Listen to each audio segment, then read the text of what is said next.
যারা বাড়িতে ঢ্যাঁড়স খেতে পছন্দ করে না, আজকের রেসিপিটা কিন্তু সম্পূর্ণ তাদের জন্য।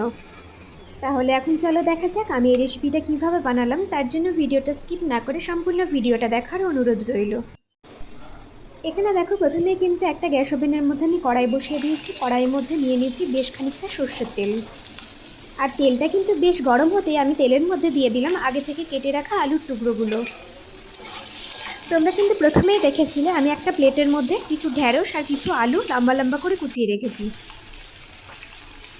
এখন কিন্তু আলুটা তেলের মধ্যে দেওয়া হয়ে গেলে এর মধ্যে দিয়ে দিলাম আমি একটু অল্প হলুদ আর একটু লবণ। এই লবণ আর হলুদ দেওয়ার কারণে আলুটা কিন্তু ভাজতে ভাজতে অর্ধেক সেদ্ধ হয়ে যাবে। এখন কিন্তু গ্যাসের ফ্লেমটা লোতে রেখে আলুটা 5 থেকে 7 মিনিটের জন্য ভেজে নেব।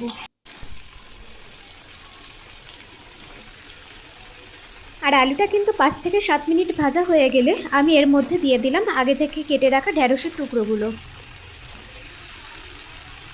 আমার সমস্ত ঢ্যাঁড়স কড়াইতে দেওয়া হয়ে গেলে গ্যাসের ফ্লেমটা কিন্তু লোতে রেখে আলু আর ঢ্যাঁড়সটা খুব ভালো করে মিক্স করে নেব। এখানে আলু আর ঢ্যাঁড়সটা ভাজা হতে হতে অন্যদিকে চলো আমরা মশলাটা রেডি করে নিই। এখানে দেখো, প্রথমেই আমি একটা মিক্সিং জার নিয়ে নিয়েছি। জারের মধ্যে দিয়ে দিলাম কয়েক টুকরো রসুন। আর এর মধ্যে নিয়ে নিলাম আমি একটা ছোট সাইজের পেঁয়াজ। আর নিয়ে নিয়েছি ঝালের জন্য 3-4টে কাঁচা লঙ্কা আর একটা মিডিয়াম সাইজের টমেটো কুচিয়ে রেখেছিলাম, সেই টমেটোটা আমি মিক্সির মধ্যে দিয়ে দিলাম। এখন সমস্ত উপকরণগুলো আমি একটু মিক্সিতে ভালো করে পেস্ট করে নেব। আর দেখো, এখানে কিন্তু পেঁয়াজ রসুন টমেটো লঙ্কার পেস্টটা আমার রেডি হয়ে গেছে। এবার সম্পূর্ণ পেস্টটা আমি মিক্সির বাটি থেকে একটা বাটির মধ্যে ঢেলে নিচ্ছি। আমার সমস্ত মশলাটা ঢালা হয়ে গেলে আমি এর মধ্যে আর কিছু মশলা অ্যাড করে নেব। আর দেখো, এর মধ্যে আমি অ্যাড করলাম অল্প একটু আদা বাটা, নিয়ে নিয়েছি অল্প একটু জিরের গুঁড়ো আর অল্প একটু ধনের গুঁড়ো। আর এই মশলার মধ্যে আমি অ্যাড করে নেব 1 চামচ কাশ্মীরি রেড চিলি পাউডার, অল্প একটু হলুদের গুঁড়ো আর অল্প একটু লবণ। আর টেস্টের জন্য নিয়ে নেব অল্প সামান্য একটু চিনি। ব্যাস, এখন কিন্তু সমস্ত মশলাটা আমি একটা চামচ দিয়ে মিক্সড করে রেখে দেব।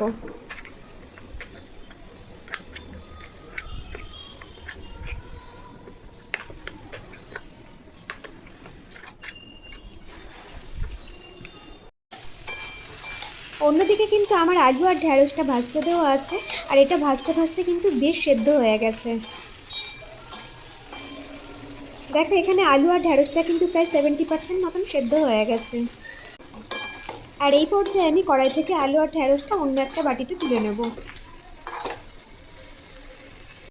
এখানে আমি আলু আর ঢ্যাঁড়সটা অন্য একটা বাটিতে তুলে নিয়েছি।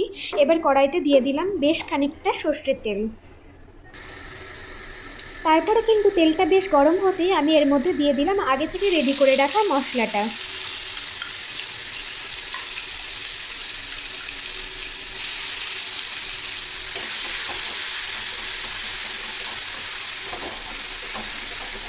এখন গ্যাসের ফ্লেমটা একটু বাড়িয়ে দিয়ে আমি মশলাটা কিন্তু খুব ভালো করে নাড়তে থাকবো।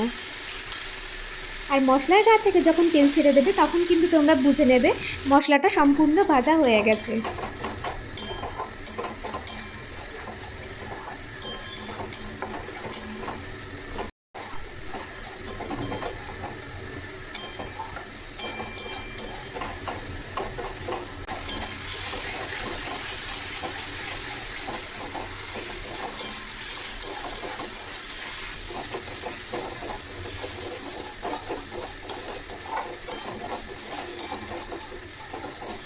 এখন এই পর্যায়ে দেখো, আমার মশলাটা কিন্তু সম্পূর্ণ ভাজা হয়ে গেছে। এর মধ্যে আমি অ্যাড করে দেবো আগের থেকে ভেজে রাখা আলু আর ঢ্যাঁড়সের টুকরোগুলো। আমি এখানে আলু আর ঢ্যাঁড়সটা কিন্তু মশলাতে দিয়ে 1 থেকে 2 মিনিট মতন ভালো করে নেড়ে নেব।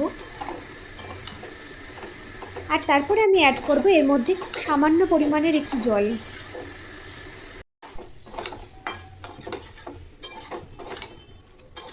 আমি এখানে আগে থেকে একটু হালকা গরম জল করে রেখেছিলাম, সেই গরম জলটা আমি এর মধ্যে অ্যাড করে নিলাম। এখানে কিন্তু আমার আলুটা আর ঢ্যাঁড়সটা আগে থেকেই সেদ্ধ হয়ে আছে, তাই কিন্তু এখানে আমি খুব সামান্য জল অ্যাড করেছি। এখন এটা ভালো করে নেড়ে নিয়ে আমি গ্যাসের ফ্লেমটা কিন্তু লোতে রেখে 10 মিনিটের জন্য এটা চাপা দিয়ে রেখে দেবো। আর 10 মিনিট বাদে দেখো জলটাও কিন্তু অনেকটা ঘন হয়ে এসেছে। আমি এই পর্যায়েও কিন্তু ঢ্যাঁড়সটা নামাবো না, ঢ্যাঁড়সটা কিন্তু আরেকটু কড়াইতে নেড়ে নেড়ে শুকনো করে নেব। আর এর মধ্যে যদি অল্প জল থাকে তাহলে কিন্তু ঢ্যাঁড়সের ল্যালানি ভাবটা থেকে যায়, যার জন্য কিন্তু খেতে ভালো লাগে না। আর যারা বাড়িতে ঢ্যাঁড়স খেতে একদম পছন্দ করে না তারা কিন্তু এইভাবে একবার ঢ্যাঁড়সটা ট্রাই করে দেখো, খেতে কিন্তু অসাধারণ লাগবে। গরম ভাত থেকে রুটি সবেতেই কিন্তু এই ঢ্যাঁড়সটা খেতে খুব ভালো লাগে। এখন কিন্তু আমার ঢ্যাঁড়সটা সম্পূর্ণ রেডি হয়ে গেছে। আর এর মধ্যে আমি অ্যাড করে নেব সামান্য একটু গরম মশলা। ব্যাস, এখন গ্যাসের ফ্লেমটা অফ করে আমি খুব ভালো করে মিক্স করে নেব, তাহলেই কিন্তু আমার রেডি হয়ে যাবে ঢ্যাঁড়স আলুর এই রেসিপিটা। আর আজকের আমার এই রেসিপিটা কেমন লাগলো প্লিজ তোমরা কমেন্টে জানাবে। আর যদি রেসিপিটা ভালো লেগে থাকে তাহলে অবশ্যই বাড়িতে একদিন ট্রাই করবে। ব্যাস, আমার কিন্তু ঢ্যাঁড়স আলুর তরকারিটা সম্পূর্ণ রেডি। আমি একটা অন্য বাটিতে ঢেলে নিয়েছি। এই পর্যায়ে আপনারা গরম ভাত হোক বা রুটির সঙ্গে পরিবেশন করুন, খেতে কিন্তু অসাধারণ লাগবে।